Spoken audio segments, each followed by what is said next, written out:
나누려고 합니다. 사랑하는 여러분, 신앙 생활이라고 하는 것은 좋은 것이 아닙니다. 무슨 얘기냐면 우리가 믿는 하나님은 선하시고 그리고 좋으신 하나님이시기 때문에 우리가 어떻게 살든 이래도 저래도 하시는 분이라고 착각하면 안 된다는 것입니다. 왜냐하면 우리 하나님은 오히려 공의와 정의를 가지고 판단하시는 분이시기 때문에 우리 인생의 결론을 정확하게 내리시는 분이 하나님이십니다. 예를 들어서 하나님께서요, 사도 요한을 통해서 아시아의 7 교회에 대해서 요한계시록에 기록을 해 주셨습니다. 7 교회마다 형편과 사정이 다르고 믿음 생활이 다 달랐어요.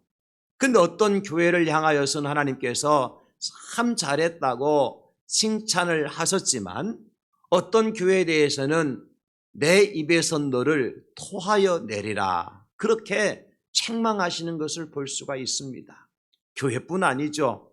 예수님께서 달란트 비유를 통해서 성도들의 신앙생활에 대한 결과를 말씀해 주시는데 2달란트와 5달란트를 받았던 종이 또 다시 2달란트와 5달란트를 남겨가지고 주인에게로 돌아오죠. 그때 그 임금이 두 사람에게 참 잘하였다, 착하고 충성된 종이다, 그렇게 칭찬을 해 주셨지만은 1달란트를 받았다가 땅에 묻어서 주인이 돌아왔을 때 바로 다시 그 1달란트를 가지고 왔던 종에게는 뭐라고 말합니까? 악하고 게으른 종이라고 말하면서 그의 달란트를 빼앗고 쫓아냅니다. 그러니까 우리가 이렇게 살아도 하나님은 저렇게 살아도 하나님 하시는 분이 아니라는 거예요. 각자가 살아온 삶의 결과를 하나님께서는 분명하게 결론 지어 주시는 분이시다라고 하는 것을 깨달을 필요가 있는 것이지요. 이렇게 성도든지 간에, 성도의 가정이든 교회든지 간에 반드시 하나님께로부터 결산과 심판을 받게 될 것입니다. 그런데 그날에 우리는 과연 어떤 판결을 받게 될 것인가가 중요하지 않겠습니까, 여러분? 양과 염소를 구별하시는 날, 알곡과 쭉정이를 나누시는 그날의 말입니다. 어떤 사람들은 불시험을 잘 통과해서 하나님께로부터 상을 받는 사람도 있겠지만은 어떤 사람은 그 불시험에 불타 모든 것이 사라져 없어질 죄만 남는 그러한 교회, 그런 인생이 있을 수가 있다는 것입니다. 오늘 본문에서도 마찬가지, 여러분, 빌립보 교회를 향한 하나님의 평가가 무엇입니까? 바울 사도를 통해서 빌립보 교회에 대해서 하나님께서 이렇게 평가해 주십니다. 잘했다, 참 잘했다, 자랑스럽다, 참 자랑스럽다, 사랑한다, 참으로 사랑한다. 이것이 빌립보 교회와 그 성도들을 향한 하나님의 평가서예요. 언젠가 우리 교회도 하나님께로부터 평가서를 받게 될 거예요. 그럴 때 저는요, 우리 대양제일교회와 우리 모든 성도님들과 여러분의 모든 가정이 하나님께로부터 잘했다, 참 잘했다 라고 하는 평가서를 다 받으실 수 있기를 예수님의 이름으로 축복합니다. 우리가 잘 아는 것처럼 빌립보 교회는 사도 바울이 2차 전도 여행 중에 세운 교회입니다. 사실 바울 사도가요, 빌립보가 아니라 저 아시아 지역으로 복음을 전하기 위해서 다 만만히 준비를 하고 있었어요. 근데 웬일인지 성령 하나님께서 바울의 발걸음을 막는 거예요. 그런데 그날 밤 환상을 하나 보게 되어지는데 저 물 건너 마게도냐에서요, 한 사람이 이런 손짓을 하면서 건너와서 우리 도와달라고, 건너와서 도와주세요, 그러면서 바울 사도에게 요청을 하는 환상을 보게 됩니다. 사도 바울은 아시아로 가려고 했던 짐을 풀어제치고 곧바로 배를 타고 이제 그 환상을 본 마게도냐로 가게 되어지지요. 당시에 이 빌립보가 어떤 곳이냐면 바로 유럽의 관문인 마게도냐의 첫 성이 빌립보 성이었어요. 그리고 그것은 당시에 로마의 지배를 받았던 로마 식민지였어요. 그곳에 사도 바울이 교회를 세운 것입니다. 빌립보에 들어갔을 때에 가장 먼저 만난 사람이 누구냐면 바로 루디아라고 하는 자주색 옷감 장사를 하는 여인이었어요. 그 여인을 만난 과정도 참 희한합니다. 바울 사도가요, 안식일에 기도처를 작져서 이제 밖에서 두리번거리는데 저 강가에 여인들이 앉아서 뭔가를 하고 있는 거예요. 그래서 바울 사도가 그 강가에 가서 여인들을 만나게 되어지는데 바울을 가장 반갑게 영접했던 여인이 바로 루디아라고 하는 여인이었고, 바울은 그 현장에서 복음을 전하죠. 하나님 나라를 전파합니다. 예수 그리스도를 증거해요. 그 말을 듣고 루디아가 나도 예수님 믿고 구원받고 세례받고 싶습니다. 그래서 그 여인에게 바울이 세례를 베풀고, 루디아뿐만 아니라 루디아의 집안의 모든 가족들도 바울이 전한 하나님의 말씀을 믿고 세례를 받아요. 그래서 세워진 교회가 바로 빌립보 교회입니다, 여러분. 그러므로 빌립보 교회는 사도 바울이 유럽의 복음화를 위해서 세워진 첫 번째 교회라고 하는 아주 깊은 의미가 있는 교회이지요. 그리고 사도 바울이 사역의 말미에 로마 감옥에 투옥되잖아요. 그럴 때에 빌립보 교회의 소식을 접하게 되어지고 그 성도들을 생각하면서 기록한 성경이 바로 빌립보서라고 하는 성경인 거예요. 사도 바울의 고통스럽고 암흑한 옥중 생활 속에서 우리가 빌립보서의 주제가 뭔지 아시잖아요. 뭐죠? 기쁨과 감사합니다. 일반적으로 바울이 감옥에 갇혀 있을 때에 그 감옥 생활 고통스럽잖아요. 자유가 없지 않습니까? 암담한 그 옥중 생활 속에서도 사도 바울이 슬퍼하지 아니하고 오히려 기뻐하고 감사할 수 있었던 이유가 무엇인 것인가를 빌립보서에서 분명하게 우리에게 밝혀주셔요. 그게 뭐냐? 빌립보서 1장 3절에서 5절까지의 사도 바울 이렇게 말씀을 해 주십니다. 내가 너희를 생각할 때마다 나의 하나님께 감사하며 간구할 때마다 너희 무리를 위하여 기쁨으로 항상 간구함은 너희가 첫날부터 이제까지 복음을 위한 일에 참여하고 있기 때문이라. 바울이 왜 기뻐하고 있고 왜 감사하고 있습니까? 빌립보의 성도들은 한결같은 거예요. 사도 바울이 복음을 전할 때 이제 그 첫날부터 시작해서 바울 사도가 사역의 마무리에 로마 감옥에 갇혀 있을 그 순간까지도 빌립보 교회 성도들의 신앙은 한결같았다. 그러니 내가 아무리 감옥에 갇혀 있어 할지라도 내 상황이 아무리 열악한 환경 속에 있다 할지라도 나는 기뻐하고 또 기뻐하며 하나님께 감사할 수밖에 없다. 왜? 나를 통해서 세워진 교회가 이렇게 아름답게 세워지고 이 교회가 하나님 보시기에 얼마나 아름다운 교회인가를 생각하면 나 한 몸 죽어도 슬프지 않다는 것입니다. 이게 사도의 심정이죠. 우리 주님의 마음이기도 하고요. 여러분, 이게 쉽지 않지요. 처음 신앙을 끝까지 지킨다고 하는 것, 그리고 처음 가지고 있었던 열정을 끝까지 간직하고 산다고 하는 것 뿐만 아니라 내가 처음 사랑을 시작했는데 그 사랑을 끝까지 실천한다고 하는 것은 결코 쉬운 일이 아니에요. 그래서 우리 말에 무슨 말이 있습니까? 용두삼위라는 말이 있죠. 저 용두산성이 아니고 용두삼위. 처음에 시작할 때는 거창하게 시작했는데 여러 가지 환경을 만나고 세상 살다 보니까 믿음도 까먹고 사랑도 까먹고 열정도 까먹고 그저 영적인 노인네가 되어 있는 상태죠. 작심삼일이라는 말도 있잖아요. 저는 그래서 재밌는 말을 하나 만들어냈어요. 옛날에는 우리 군인들이 굉장했습니다. 군인 정신하면 정신이 바싹 들어있었습니다. 그래서 특별히 군인들 중에서 우리 교회도 해병대 출신이 많은데 한 번 해병은 영원한 해병이다. 그렇게 하면서 제대해요.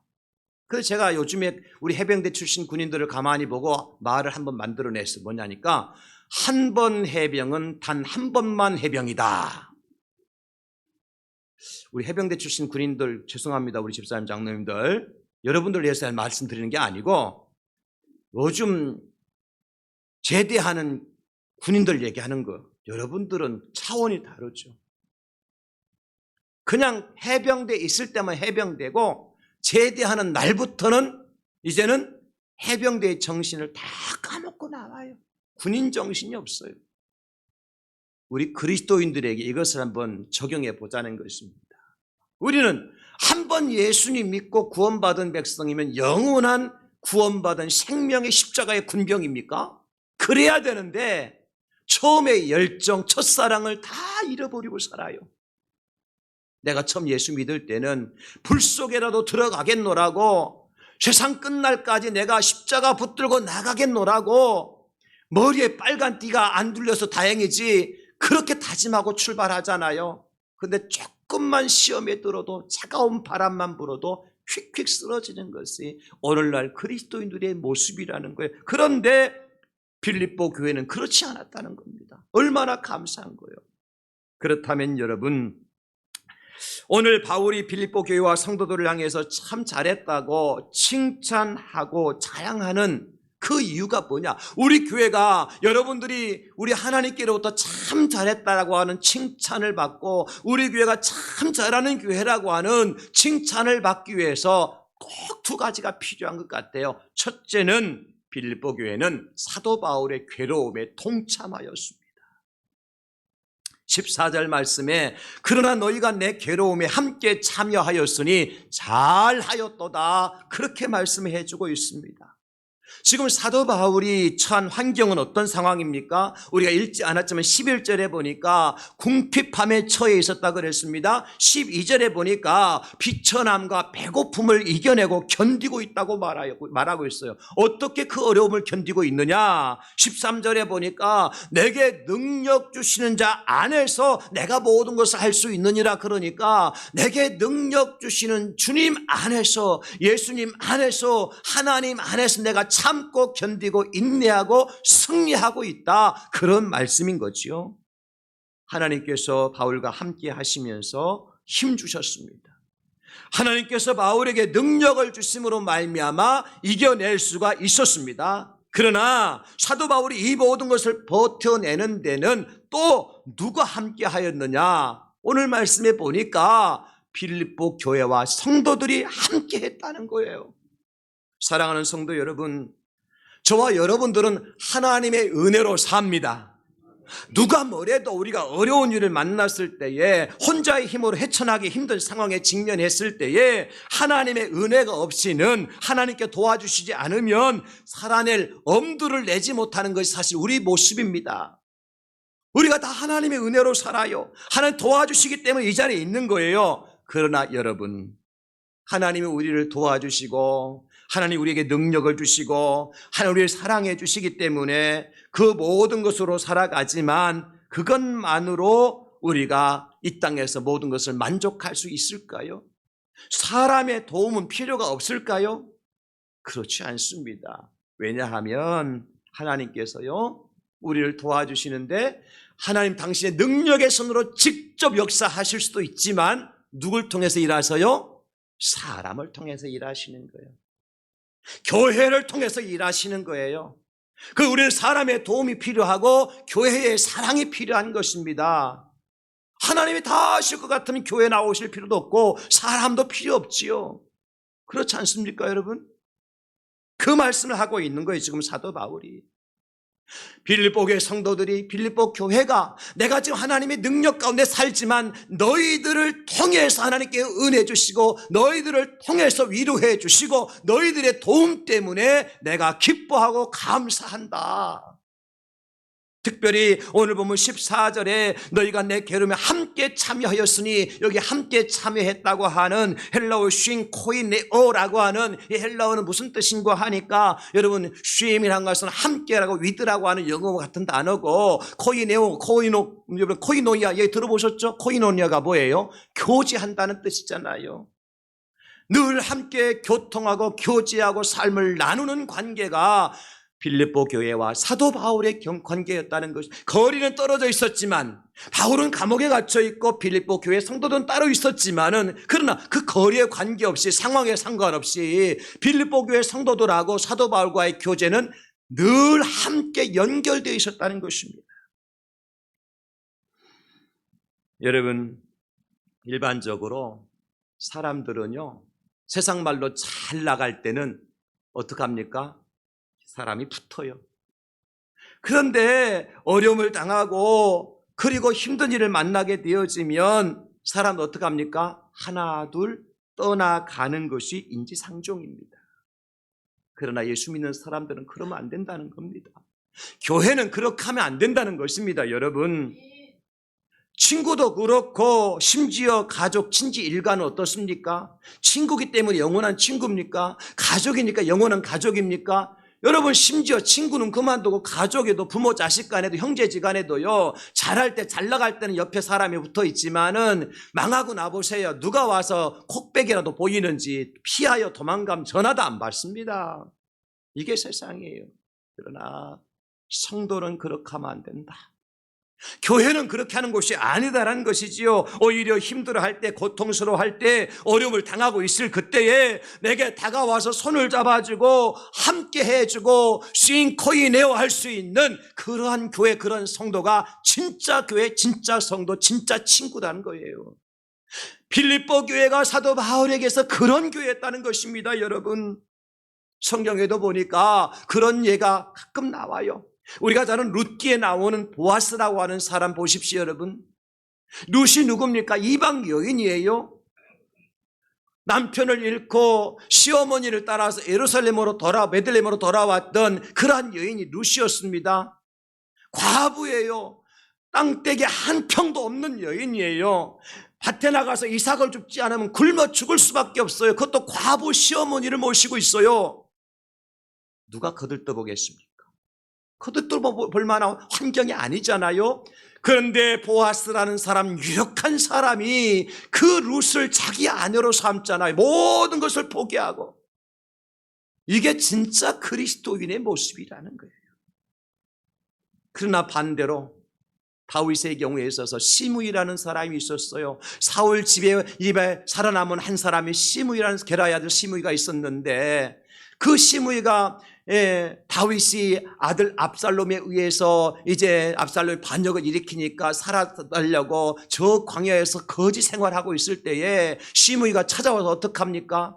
먼지를 날리고 돌을 던지면서 다윗을 비판하고 비난합니다. 여러분, 성경 보실까요? 사무엘하 16장 13절, 다윗과 그의 추종자들이 길을 갈 때에 시므이는 산비탈로 따라가면서 저주하고 그를 향하여 돌을 던지며 먼지를 날리라. 아주 멸시해버렸어요. 왜냐하면 다윗 너는 망했다는 겁니다. 아들에게서도 쫓겨다니는 내 신세 누가 알아주겠냐는 거죠. 너는 이제 끝장이라는 거예요. 그러니까 시므이조차도 다윗을 어떻게 저주하는 거예요. 멸시하는 거예요. 그런데 다윗이 망하지 않았잖아요. 하나님께서 다윗을 일으켜 세워주시잖아요. 드디어 제대로 된 왕이 되어서 예루살렘으로 입성하는 그 순간에, 복귀하는 순간에 이 시므이가 어쩌하는 줄 아십니까? 이런 성경 보십시오. 사무엘하 19장 16절, 바후림에 있는 베냐민 사람 게라의 아들 시므이가 급히 유다 사람과 함께 다윗 왕을 맞으러 내려올 때에, 이게 믿음 없는 사람의 모습인 거예요. 잘 나갈 때는 형님, 목사님 그러다가 이제 망하게 되어지면 그냥 발등에 때처럼 여기는 이 시므이와 같은 사람들이 많다고. 다윗에게 또 나발이라는 사람도 마찬가지죠. 들판에서 나발이 양을 칠 때에 다윗이 도와서 그 양떼를 증식시키고 그 나발이 부자가 됐단 말이에요. 그때는 다윗을 왕으로 생각하고 최고의 지도자로 생각했겠죠. 다윗이 없으면 우리 양을 칠 수가 없으니까 다윗이여 도와주소서, 다윗 당신이 최고입니다 그러지 않았겠습니까? 그런데 하루는 이 나발이 양털 깎는 날에 다윗이 자기 사람들을 보내서 음식을 좀 가져오라고 그러니까 그 나발이 뭐라고 하는지 보십시오. 사무엘상 25장 10절로 11절에 보니까 나발이 다윗의 사환들에게 대답하여 이르되 다윗은 누구며 이새의 아들은 누구냐? 요즘에 각기 주인에게서 억지로 떠나는 종이 많도다. 내가 어찌 내 떡과 물과 내 양털 깎는 자를 위해서 잡은 고기를 가져다가 어디서 왔는지도 알지 못하는 자들에게 주겠느냐 한지라. 다윗을 멸시하고 무시하지요.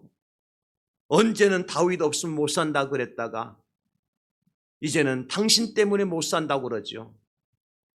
당신 없이는 못 산다고 할 때는 언제고, 지금은 당신 때문에 못 산다고 하는 것은 무슨 얘기야 도대체. 그래서 정승집 개가 죽으면 문전성시를 이루지만 정승이 죽으면 개미 새끼 한 마리 안 보인대요. 무슨 얘기인지 아시겠습니까, 여러분? 사람보다도 자기의 영광을, 자기의 유익을, 자기의 자리를 더 탐내는 이 시대의 사람들의 모습을 말해주고 있지 않습니까, 여러분? 대통령이라도 되게 되어지면 굽신굽신하죠. 없는 거 있는 거 다 내놓을 것처럼 하죠. 그러나 대통령에서 자리에 물러나면 어떻습니까? 언제 알았느냐 보았느냐 다시 이방인 취급하는 것이 이 땅의 인생들인 거예요. 적어도 예수님 믿는 사람들은 그리해서는 안 된다는 것입니다. 달면 삼키고 쓰면 뱉으면 안 된다는 것입니다. 오늘 빌립보 교회 성도들은 그렇지 않았어요. 인생의 말년에 감옥에 갇힌 사도 바울, 여러분 그에게 남은 것은 뭘까요? 죽음의 그림자일 밖에 없잖아요. 수척해진 다윗, 늙어 빠진 다윗, 이빨 빠진 호랑이나 똑같잖아요. 그러니 다윗에게서 얻을 것이 바울에게서 얻을 것이 뭐가 있겠습니까, 여러분?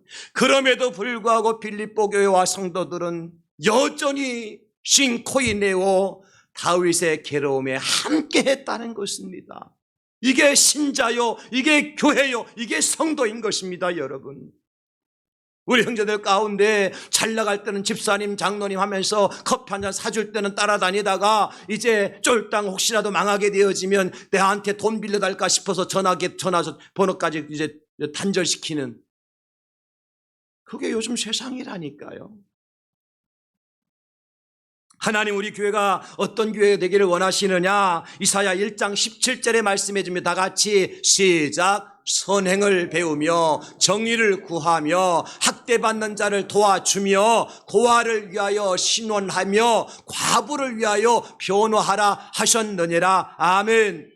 하나님 오늘 저와 여러분들에게 말씀하십니다. 대양제일교회 성도여, 선행을 배우며 정의를 구하며 학대받는 자들을 도와주라. 고아를 위해서 신원해라. 과부를 위하여 변호하라. 하나님의 음성인 줄로 믿고 이 말씀대로 고통 가운데 있는 바울을 돌아보았던 빌립보 교회처럼 우리가 그렇게 하나님 말씀에 신실하게 순종함으로 말미암아 잘하였다고 하시는 하나님의 음성을 듣고 칭찬을 받는 우리 교회와 성도들 다 될 수 있기를 예수님의 이름으로 축원합니다. 교회가 작다고 못하는 게 아닙니다. 재정이 없다고 못하는 게 아닙니다, 여러분.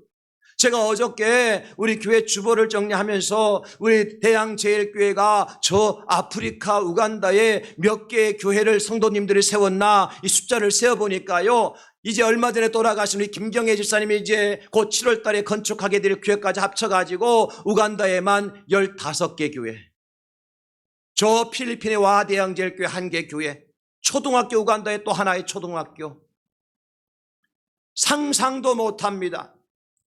우리 교회의 재정 가지고는 상상도 못합니다. 오직 그것뿐입니까? 우리 교회 성도님들은요, 우리 교단에서 어느 교회가 어려움을 당했다더라, 어떤 목사님 어려움을 당했다더라, 어디에 산불 났다더라, 어디에 홍수가 났다더라, 그러면 한 번도 빠짐없이 다 조금이라도 협력했어요. 제 목회의 철학입니다. 힘껏 했어요. 월드비전을 비롯해서. 지난번에 제가 말레이시아 갔을 때에 윤병국 선교사님이 저한테 그래, 목사님 20여 년 세월 동안 대양절교에서 한 번도 끊임없이 선교지에 선경금을 보내줘서 너무 고맙다고. 저는 몰랐어요, 그렇게 세월이 지난지도. 근데 선교 현장에서는 우리가 보내는 선교 헌금이 큰 금액은 아니지만은 20년 세월 동안도 한 번도 끊임없이 그 선교사님이 인도네시아 계실 때도 말레이시아 계실 때도 계속해서 우리 교회에서 후원하셨다는 거야. 하나님 이 교회를 그냥 내버려 두시겠습니까, 여러분?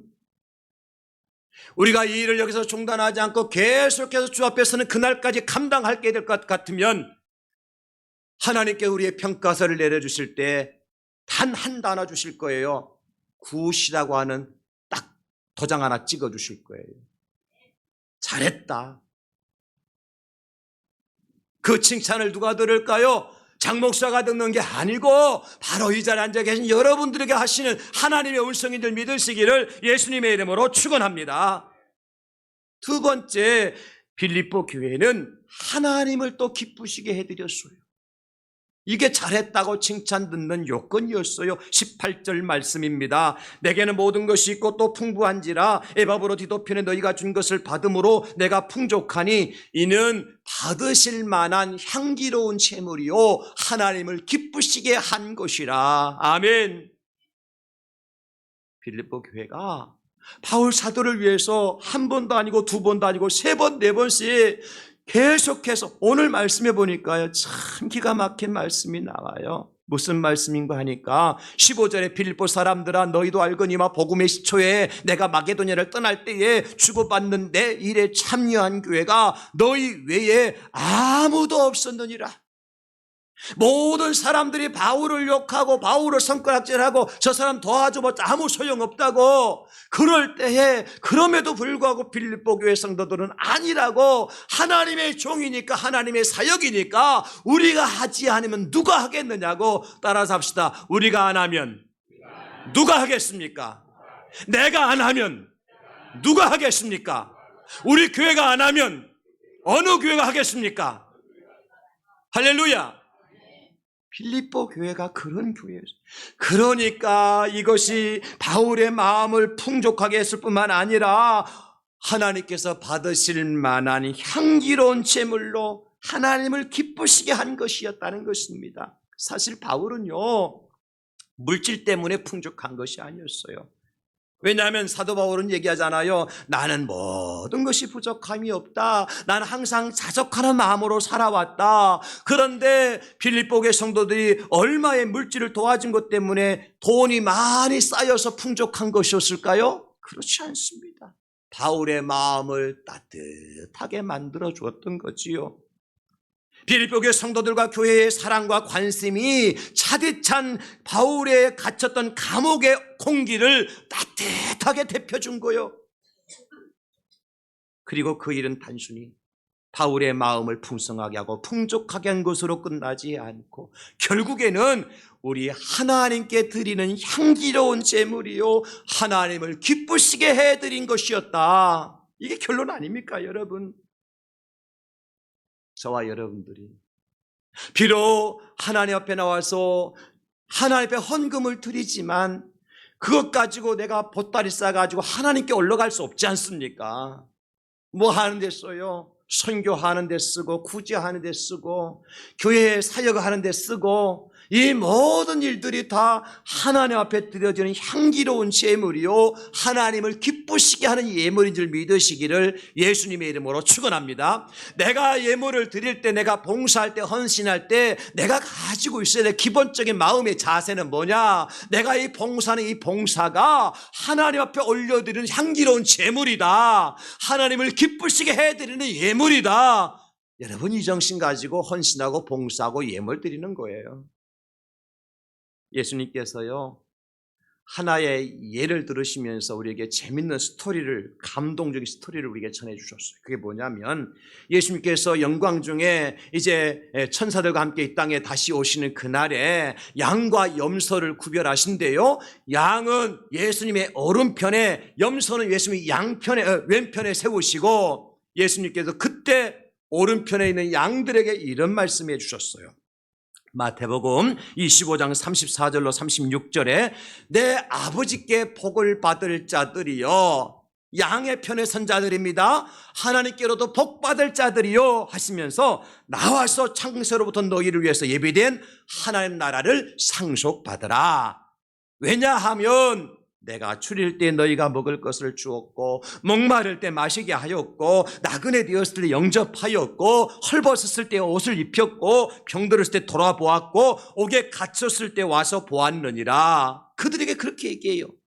그러니까 이 양의 편에 선 사람들이 깜짝 놀라면서 주님, 도대체 우리가 언제 그런 일을 했단 말입니까? 기억이 없거든요. 예수님 옥에 갇혔을 때 찾아가 본 적도 없고, 예수 헐벗을 때 옷을 입혀준 적도 없고, 예수 목마르다 하실 때 물을 갖다 준 적도 없어요. 근데 예수님이 그렇게 말씀하시더라는 겁니다. 그러니까 묻잖아요. 우리가 언제 그리하였습니까? 그러니까 예수님께서 이렇게 말씀하셔요. 마태복음 25장 40절, 임금이 대답하여 이르시되 내가 진실로 너희에게 이르노니 너희가 여기 내 형제 중에 지극히 작은 자 하나에게 한 것이 곧 내게 한 것이니라. 아멘. 제가 노란 글씨로 적어놓은 거 보십시오.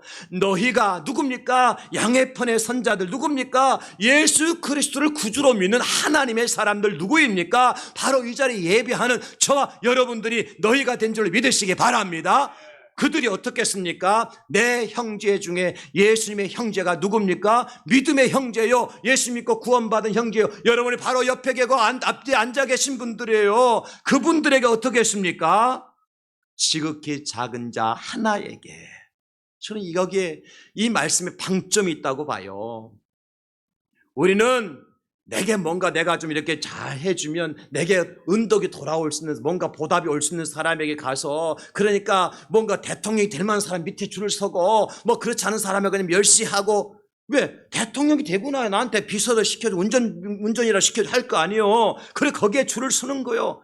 그러나 예수님은 그게 아니고 지극히 작은 자입니다. 내가 도와줘봤자 아무 소용이 없어. 마치 콩나무 시루에 물 붓듯이 물이 쑥쑥 빠져나가. 그럼에도 불구하고 그런 사람이라 할지라도, 그런 영혼이라 할지라도 내 사랑이 가야 되고 내 관심이 가야 된다는 것입니다. 지극히 작은 자 몇 사람에게? 하나에게입니다. 많이 하지 않았어요, 이들이. 그러므로 여러분, 나는 돈이 없어 못합니다. 나는 시간이 없어 못합니다. 나는 실력이 없어 못합니다. 나는 능력이 없어 못합니다. 그런 말씀 하지 마세요. 하나님은 다 우리가 할 수 있는 능력과 여력과 시간과 모든 것을 우리 각자에게 허락해 주셨음을 믿으시기 바랍니다. 왜냐하면 우리가 할 수 있는 사람은 큰 사람이 아니고 능력 있는 사람이 아니라니까요. 지극히 작은 자입니다. 그들은 여러분, 요즘에 우리 아이들한테 간식을 주면 1인당 1,000원짜리, 2,000원짜리 줘도요, 별로 신통치 않게 생각해요. 그런데요, 저 아프리카 가서요, 아프리카 어린아이들한테요, 우리나라 애들 먹지도 않는 그 눈깔 사탕, 죄송합니다, 이 욕을 한 것 같네. 그 눈알 사탕, 그것도 이상하고, 어떤 사탕 하나만 줘도 고맙다고 얼마나 그냥 땅에 엎드릴 떡 쳐. 연필 한 자루만 줘도요, 그들은 그것 가지고 부모한테 가서 자랑을 해요. 그러니까 지극히 작은 자 하나에게. 사랑하는 성도 여러분, 하나님 우리 인생을 지으신 목적이 뭘까요? 인생의 제일 가는 목적이 뭘까요? 그냥 이 땅에 잘 먹고 잘 사는 것일까요? 내가 대통령이 되고 내가 국회의원이 되고 내가 시장이 되고 내가 구청장이 되는 것일까요? 우리의 신앙 고백서인 웨스트민스터 신앙 고백서 소열의 문답 제1문과 답에 이렇게 분명히 답해주고 있어요. 그 문제가 뭐냐면 사람의 제일 되는 목적이 무엇입니까? 라고 하는 제1문이거든요. 그에 대한 답은 이겁니다. 사람의 제일 되는 목적은 하나님을 영화롭게 하는 것과 그를 영원토록 즐거워하는 것입니다. 이렇게 답하고 있어요. 사실 고린도전서 10장 31절에 이렇게 성경에 기록해 놓고 있잖아요. 그런즉 너희가 먹든지 마시든지 무엇을 하든지 다 하나님의 영광을 위하여 하라. 여러분, 우리가 살아가는 목적이, 살아야 되는 이유가 있어요. 그게 뭐냐? 하나님께 영광을 돌려드리려고, 또 하나는 하나님과 함께 기뻐하기 위해서. 그러므로 하나님의 영광을 위해 사는 사람이, 그런 신자가 잘하는 신자입니다. 하나님을 기쁘시게 해드리는 교회가 잘하는 교회입니다. 그렇다면 여러분, 우리가 살아가는 모든 삶에 있어서 판단의 기준을 무엇으로 정하면 될까요? 이게 과연 하나님께 영광이 되는 일인가? 이게 과연 하나님께 기쁨이 되는 일인가? 요것만 생각하면 돼요. 어렵지 않아요. 어떤 상황 속에서 내가 웃는 것을 하나님께서 기뻐하실까? 아니면 우는 것을 기뻐하실까? 항상 운다고만 기뻐하는 것도 아니고 웃는다고 기뻐하는 것도 아니거든요. 이것이 과연 하나님께 영광이 될 수 있을까? 내가 이 자리에 앉아있는 그것이 하나님께 영광이 될까? 아니면 그 자리를 피하는 것이 영광이 될까? 예를 들어볼까요? 여러분들이 고스톱판에 앉아있는 것이 하나님께 영광이 될까요? 아니면 전도지 들고 현장에 나가는 것이 하나님께 영광이 될까요? 어렵습니까? 물어보세요, 하나님께. 내가 이런 말을 하는 것을 하나님께 들으시고 기뻐하실까? 아니면 그 순간에 내가 입 다물고 침묵하고 입에 자크를 잠그는 것이 하나님을 기쁘시게 해드리는 것일까? 여러분, 그 한 번만 생각하고 하든지 말든지 결정을 하시란 말이에요. 심지어 내가 이 사람을 주먹으로 한 대 갈겨주는 것이 하나님께 영광이 될까? 아니면 저 주먹으로 내 그냥 한 대 맞는 것이 하나님께 영광이 될까? 어렵습니까? 세상 사람들은 맞는 게 아니라 때리는 것이고 주는 게 아니라 받는 것을 기뻐하지만 예수쟁이들은, 크리스찬은, 하나님의 교회는 달라야 된다는 것이지요. 저는 우리 대양제일교회가 우리 성도님들이 어떤 교회, 어떤 성도가 되었으면 좋을까 고민합니다. 그런데 하나님께서는 우리 교회를 향해서, 성도님 향해서 이렇게 말씀하시기를 원하셔요. 스바냐 3장 17절입니다. 너희 하나님 여호와가 너희 가운데 계시니 그는 구원을 베푸실 전능자이시라. 그가 너로 말미암아 기쁨을 이기지 못하시며 너를 잠잠히 사랑하시며 너로 말미암아 즐거이 부르며 기뻐하시리라 하리라. 그가 너로 대신에 여러분의 이름을 한번 넣어주시면 어떨까요? 그가 장목사로 말미암아 기쁨을 이기지 못하시며 장목사로 말미암아 즐거이 부르며 기뻐하시리라. 하나님께서 우리 대양제일교로 말미암아 기쁨을 이기지 못하시며 대양제일교로 말미암아 즐거이 부르며 기뻐하시리라. 하나님께 우리 장로님들로 말미암아 기쁨을 이기지 못하시며 우리 권사님들로 말미암아 즐거이 부르며 우리 시사님 때문에 기뻐하시리라. 하나님의 바람이 아니겠습니까, 여러분? 그게 진짜 성도고 그게 진짜 교회 같아요. 우리가 그렇게 살아드리지 못하니까 하나 오늘 이 말씀 해주시는 것 아닐까요, 여러분? 사랑하는 성도 여러분, 하루를 살아도 결산이 있는 거고요, 1년을 살아도 결산이 있는 거고요, 우리 인생들은 누구나 마지막 결산을 피할 수가 없습니다. 그 순간에 나는 어떤 사람으로 평가를 받고 평가지를 받을 수 있을까? 그거 하나 생각하고 한 주간 살아냅시다, 여러분. 저와 여러분들의 가정도, 우리 교회도 과연 주님께로부터 평가지를 받을 때에 몇 점이라고 기록된 평가서를 받게 될까? 오늘 빌립보 교회와 성도들을 향한 하나님의 평가서에는 잘하였다라고 기록되어 있었습니다. 우리 교회는, 우리 성도는, 저와 여러분은, 우리 가정은 어떨까요? 과연 오늘 빌립보 교회와 성도들처럼 형제의 괴로움에 동참하는 성도, 동참하는 교회로서 싱코이네오라고 하는 이 놀라운 은혜의 말씀을 이루는 교회와 성도가 되었으면 좋겠어요. 무엇보다 우리의 작은 헌신이, 희생과 섬김이 하나님께 향기로운 제물이 되어지고 그것이 바로 하나님을 기쁘시게 해드리는 일이라면 하나님 우리에게 말씀하실 거예요. 잘했다. 너는 착하고 충성된 종이다.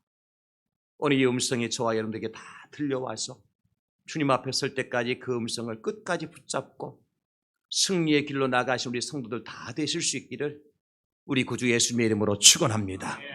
하나님 아버지 도와주시옵소서.